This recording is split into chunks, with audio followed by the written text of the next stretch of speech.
Добрый день. Я к вам неделю назад приезжала, и с тех пор у меня сзади что-то стучит. Разберемся.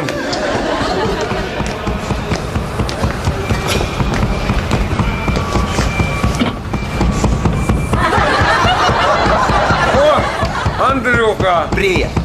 тебе скоро ты? Да нет. Еще 2 дня и будет как новенькая. Все нормально. Еще 2 дня поездите и стуки пропадут. Только Пете мне не давай.